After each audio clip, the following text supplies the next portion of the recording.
Undemocratic actions by democratic parties in India की ये पहला पार्ट है। हम बात करेंगे इमरजेंसी के बारे में। इमरजेंसी डिक्लेयर हुई थी जून 25, 1975 को। इंटरनल डिस्टर्बेंसेस साइड किए थे प्राइम मिनिस्टर इंदिरा गांधी ने और एडवाइस किया था फखरुद्दीन अली अहमद जो उस समय प्रेसिडेंट थे कि उन्हें इमरजेंसी डिक्लेयर कर देनी चाहिए। ये सिंगल लैंड एक्ट की वजह से सस्पेंड हो गए थे सारे फंडामेंटल राइट, डिसेंट बंद हो गया था और जो दुनिया की सबसे बड़ी डेमोक्रेसी है वो अथॉरिटेरियन रूल में चली गई थी। फ्रीडम ऑफ प्रेस सबसे पहला इसका प्रॉब्लम थी। सब फ्रीडम खत्म हो गई थी।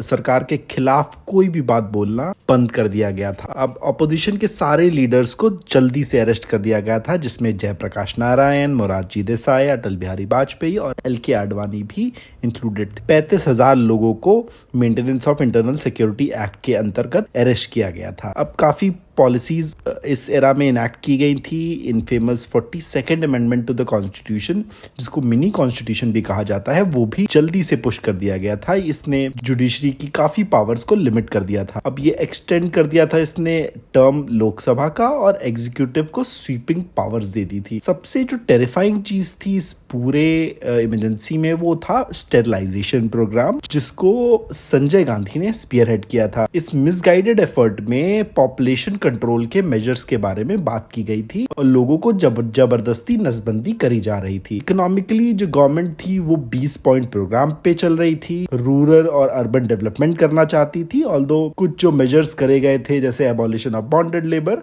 वो अच्छा, बट वो ओवरशैडो हो गए थे क्योंकि बहुत ज्यादा ह्यूमन राइट अब्यूजेस हुए थे। 21 महीने के बाद भारत मुंह बंद करके बैठा हुआ था, बट जनवरी 1977 में इंदिरा गांधी ने इलेक्शंस की कॉल की। इसमें साइलेंट कर दिया गया इंडियन नेशनल कांग्रेस को, क्योंकि जो जनता पार्टी है वो कोएलिशन गवर्नमेंट बना पाई थी और मार्च 21, 1977 को इमरजेंसी एंड हो गई।